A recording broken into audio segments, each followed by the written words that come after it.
Namaskaram everyone, my name is Shubham Rajput and I welcome you with all my heart to yantraas.com yet again.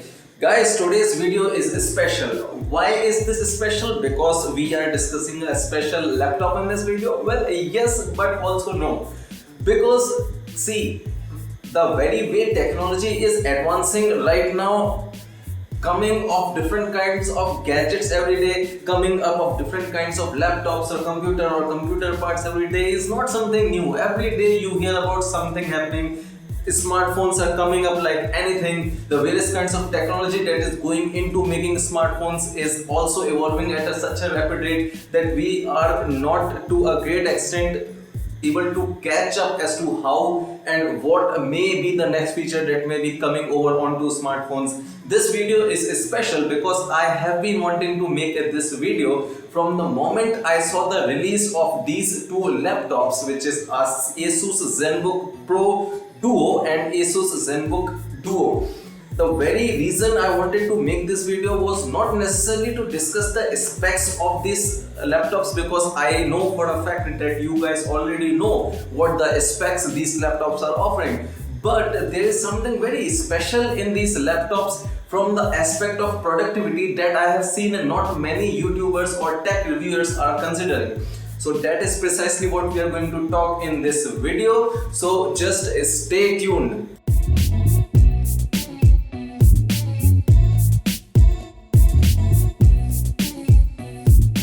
Alright, so let's discuss as to why this launch is so special. Yes, these are incredibly powerful laptop lineup which is actually having a lot of firepower, but that is something that is given, isn't it? With every upgradation in technology that comes up, with every updated piece of hardware that comes up, firepower is almost something that is guaranteed. But is that the only thing that makes a device or a gadget special? Is just introducing a new chip into your computer, or just introducing more graphics processing unit, more powerful graphics processing unit, or more powerful power supply unit, or any fragmented part which is better than the part it previously held, just introducing that, is that innovation? I don't think so. Now, the very reason why I think this launch is special, because it is touching something really fantastic in terms of innovation, and it is doing it in a very smart way. Yes, most definitely the hardware that is going over onto Asus Zenbook Duo lineup is incredible, but the very incredible aspect that Asus is touching is its productivity. That is why I think this launch is special. And not just that, it has put light over onto the fact as to how computer technology and how laptop technology is going to evolve in the future. So let's understand as to what are the various dimensions through which we can look at these laptops. First, let me discuss one aspect that people just are not able to get their heads wrapped around. So I see people over all kinds of forums discussing technology and discussing various different types of parameters associated with technology, and they are always having some kind of conclusions about the technology. So they say, okay, when I say conclusion about technology, I want to take you to the point where you first got your smartphone, right? When you switched from that basic WLL technology to a smartphone that had a Wi-Fi, and you were able to just touch these phones and do things. Do you remember that day? I remember that day very clearly when I got my first smartphone, and it was, I think, Samsung Galaxy Ace. Right, the day I got that phone, it was, although not a very powerful phone at that time, there were many different Android phones which are much more faster and smarter than it. But the first day when I switched from a basic phone to this smartphone, that day the very thing that I thought was, maybe this is the best thing that has happened in technology, and there can't be anything much better than this. So I am very sure whenever you saw a piece of technology that actually superseded the technology you had before, this is the same thought that came into your mind. And what happened after 6 months? When I'm saying 6 months, I'm actually taking a very large chunk of time. What happened after 2 months? You definitely heard of a news where the updated version of the same phone featured maybe a powerful camera, a better processor, or something like that.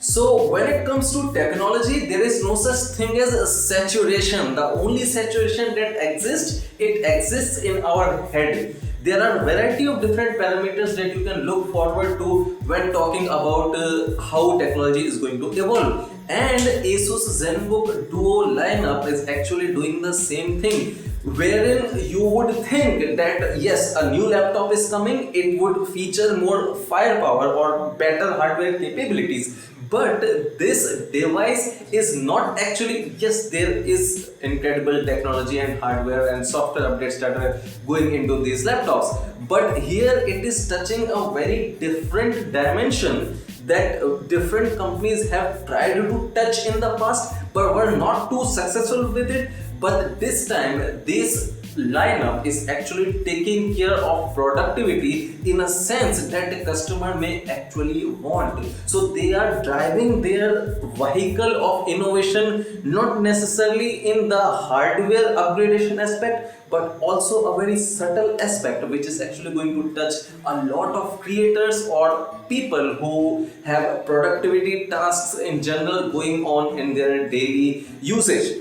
So once we have understood that there is no such thing as technology saturation, and there can be many different facets that you can open to actually upgrade the technology that you currently have in your hands as a company, let's talk about when is an innovation a real innovation and when an innovation is just a gimmick. So taking a stroll down the memory lane, 5 years ago, I think 5 or 4 years ago, I think Razer introduced a laptop in which the touchpad was also a screen, right? In which you can do a variety of different tasks. So you can also use the same touchpad for using the way you use a trackpad in basic laptops. You can also use it as a touch screen in which you can do a variety of different tasks. There was a dedicated software for that, and you could do many different things along with that touchpad.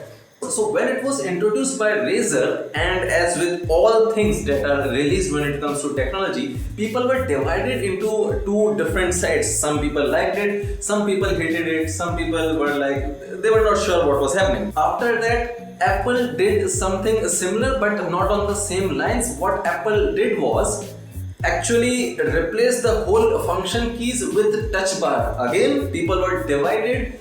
Some liked it, some hated it, but I know for a fact certain creators loved it for the fact that when they were working with tasks such as video creating, using touch bar to actually append various kinds of transition at the end of clips was really beneficial. So the whole point is, some people were okay with it, some people were not okay with it, but the common denominator that was existent in all the aspects of this innovation was people agreed over onto the fact that the price premium that they actually had to pay for this innovation was much more than the kind of benefits these innovations are providing.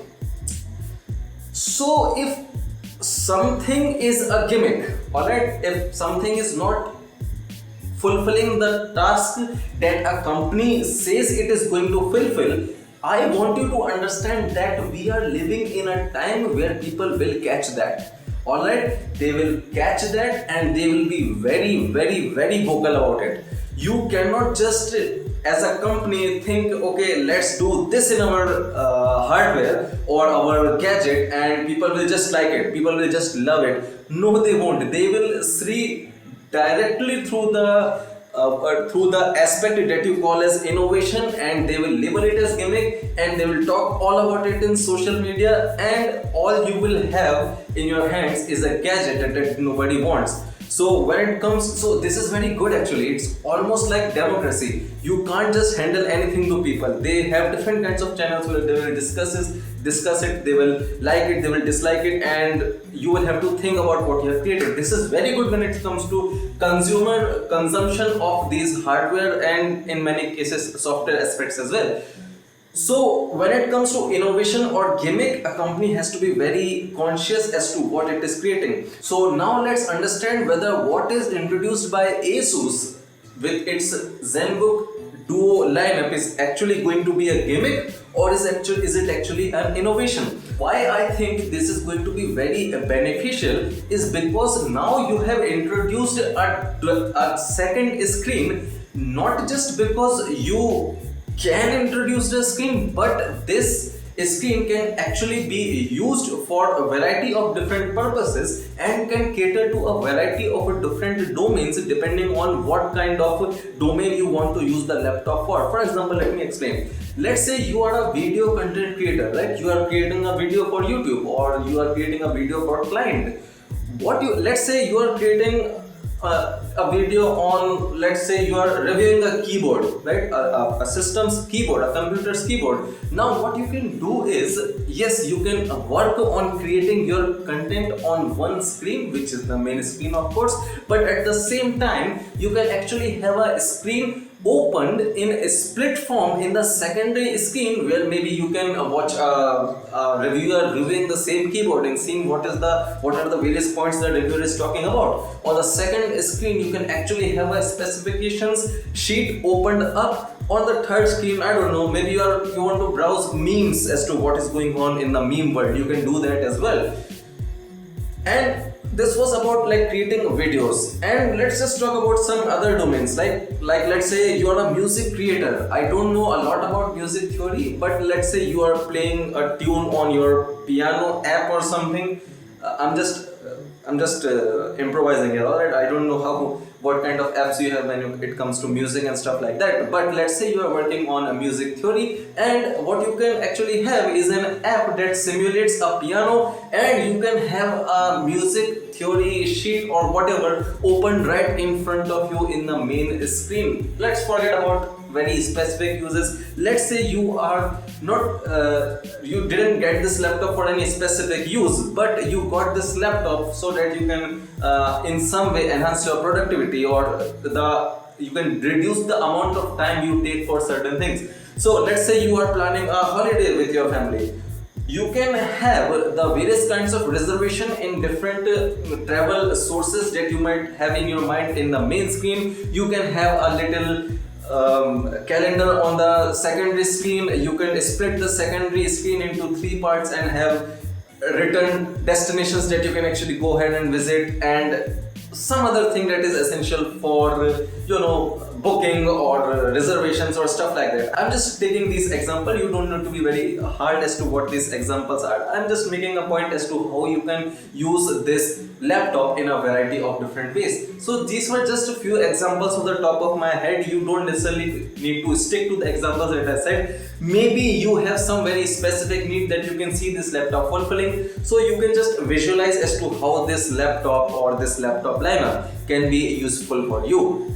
So that is precisely what I feel Asus Zenbook Duo lineup is touching. It is not just investing in upgrading the firepower. Yes, that is something that eventually or will inevitably happen when you are creating a better piece of tech, or you are creating a tech which has its basis and roots into something that is already been created. So yes, that firepower factor will be there, but what other companies can learn from Asus and this lineup is that there are many different aspects that you can touch on, which can be very subtle but will be very effective in actually going ahead and solving some kind of problem of a consumer. Is this innovation just very exclusive to like laptops or computers?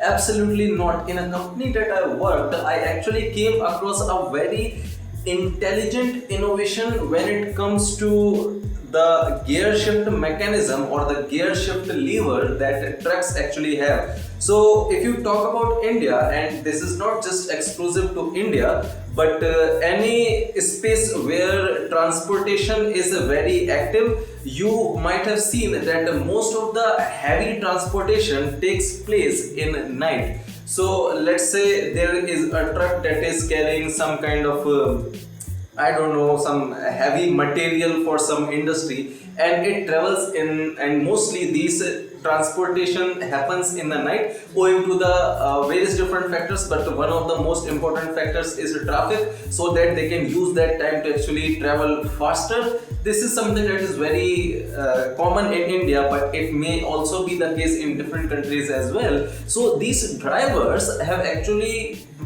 actually need to drive the complete night to actually take the products that they have, the raw materials that they have, to the destination they want to take the products to. So do you see how much fatigue that these drivers have to go through when they are actually taking all of these products to their destination? So how much discomfort these drivers have to actually go through to do the job that they are doing. So the innovation that I saw was, if you can make a gear shift mechanism or gear shift lever, something that can actually fold itself and align with the cabin floor inside the truck. What this will do then is it will actually increase the real estate within the cabin, so that the driver can actually use that space to rest whenever he wants to. So eventually his resting time will increase. If he is rested more, he will be able to drive better. And what happens is, sometimes when they have to drive a lot and they feel sleepy, these drivers actually use nerve stimulants to keep themselves awake, and this sometimes leads to rash driving, and rash driving leads to different kinds of accidents, right? So if the driver is rested properly, there is a good chance he will be able to drive properly, because his system has sufficient rest, and thus the accidents that actually happen via these trucks can actually reduce and will also be safe for the drivers. So see, such a simple thing where you are just converting the lever mechanism into something that aligns with the cabin floor, space increases, and more rest, less accident, more productivity. So introducing a subtle innovation that is very effective need not necessarily be something that is very exclusive to computers or laptops or electronics in general. You can use these innovations anywhere. So that was the point that I wanted to highlight when it comes to comparing various different types of innovation in different capacities. Now let me just talk about what is happening right now when it comes to the processors segment. Well, AMD is virtually rocking the segment with after introducing AMD third generation Ryzen processors. The whole AMD has taken the whole market with a storm. PC enthusiasts and people who want to build a computer for themselves, who want to build computer for productivity purposes and even gaming purposes for now, are really happy, because the very processors that they have introduced has actually matched Intel, if not overpowered it to a great extent. In certain fields they have actually overpowered Intel, but into the spaces where AMD was lacking with the third generation Ryzen processors, it seems like that space is now closed out, and in simple terms AMD is actually rocking and is continuously providing us processors which are not just very capable but are also available at a very less price when it compared to its Intel counterparts. Very recently they also released in AMD's EPIC processors, which are oriented towards server grade computing, and with the benchmarks that I have seen in that segment also AMD is introducing something very beautiful. Now yes, fine, this is something that is happening, it's happy time all around and everyone is happy, fine. But when it comes to how people receive such events, there is a very, it's kind of funny, and it's also very weird, I should say. So what happens is, when something like this happens, people form a certain kind of conclusion inside their head, and the conclusion that is very common that you will see in various types of YouTube comments and in various blog posts where something about AMD is mentioned, is they have this phrase where they say Intel is dead. Well, Intel is lacking, yes, but what we also need to understand is that there's no such thing as death in this world, alright? Nothing dies. Something evolves from one phase to another. That is something happening. Yes, this is a point where PC enthusiasts are very happy. I personally built an AMD computer for myself, and it's rocking, right? It's doing everything that I want to do to the level that I expect it to do and more. That's completely fine. But saying that Intel is dead may not be a very sensible thing to say. The very essential aspect that we need to understand is, as we discussed this in our previous segment, that the power is slowly shifting over onto consumers. You understand? So if with the various different power when it comes to social media and to the level we can discuss gadgets in internet has come up, if we actually see everything in a light where we don't want conclusion about something but actually present what we think is beneficial from any sites that we are considering to work on, we can actually provide some kind of a feedback that these companies can then use to capitalize and create something fantastic. So the very reason why this event became big was before AMD Ryzen was introduced. What happened was, it was almost like a monopoly where Intel was creating processors which were not as powerful as one would want them to be. So when AMD introduced all of these kinds of processors, suddenly what happened was there was a little kind of shuffle that was happening within Intel, and then it also released its Coffee Lake processors and stuff like that. What I'm trying to say is, what happens is, if we as consumers are very aware as to what is happening, we may not necessarily come to a point where we have to see some kind of monopoly developed.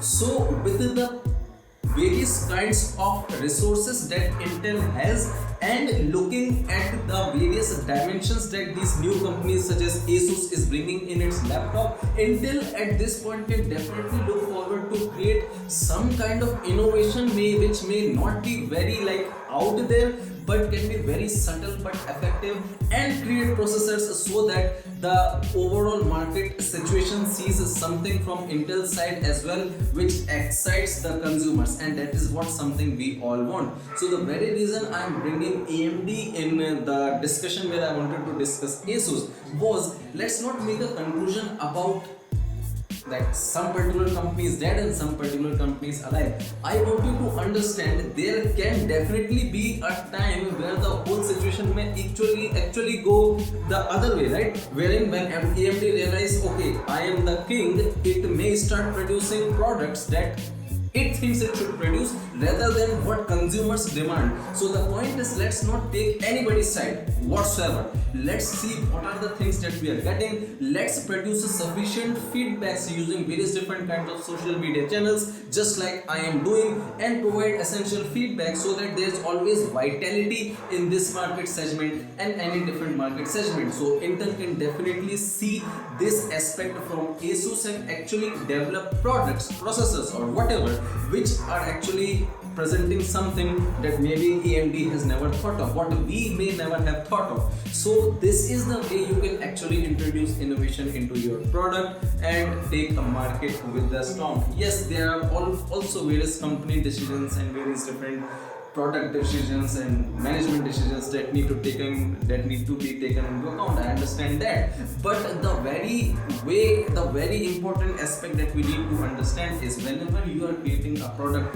whenever a company creates a product, it always has to cater to what people want, and I am very sure Intel has those sufficient resources that it can use to actually create something that can at this point match AMD in all the various aspects where AMD is currently either going ahead or is matching it. And if that happens, I am very sure PC builders all across the world will be happy to see different kinds of products that they can use for different kinds of needs that they may have. Which also brings me to one other aspect when it comes to how companies operate.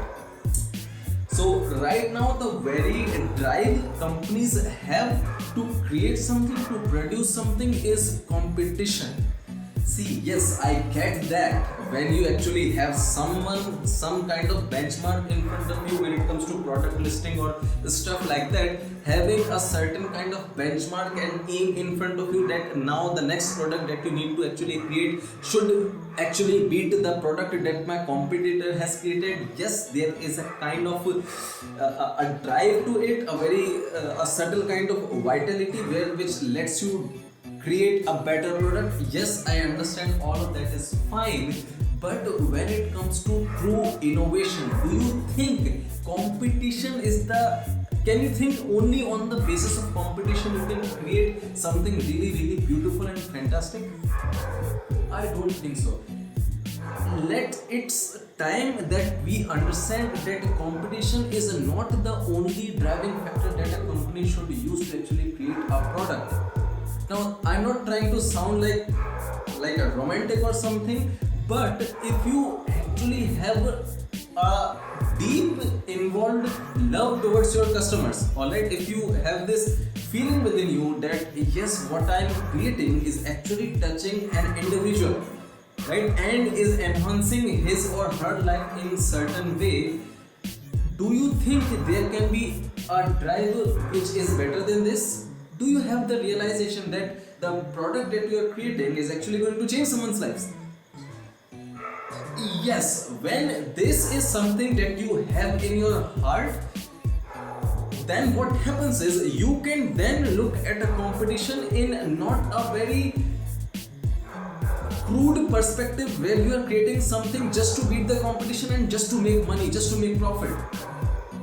Right? So, inherent love for the product that you're creating, inherent love for the people who are going to use the product is a better driving factor that every company, every human being, every organization, every government, everyone who is actually working in a professional capacity can use. And when is this thing going to happen? So look at this, when you can actually introduce innovation in a subtle sense, and when it is driven by your love for the product and your love for the people who are going to use this product, that is when true innovation happens. This is what precisely happens when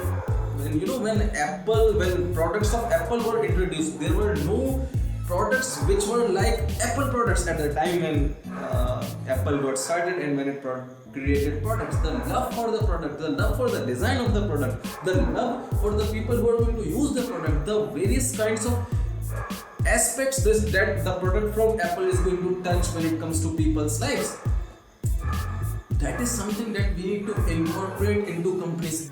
And when is that going to happen? When every single individual that is working in a company has that kind of flowering within him, that he is driven by these aspects that I just discussed, rather than just hustling it out to produce some product just to make money and beat some competition. See, it's a very basic instinct to be better than some other monkey. If you even beat that monkey, you are still a monkey. So when we have a better way of driving ourselves, why are we still latching over onto this basic animalistic instinct?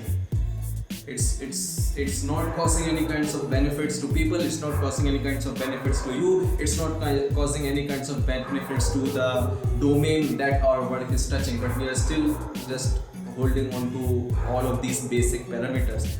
But that's fine. I understand there are many different aspects that one needs to take care of in the different kinds of capacities. It's just my perception as to how things can happen.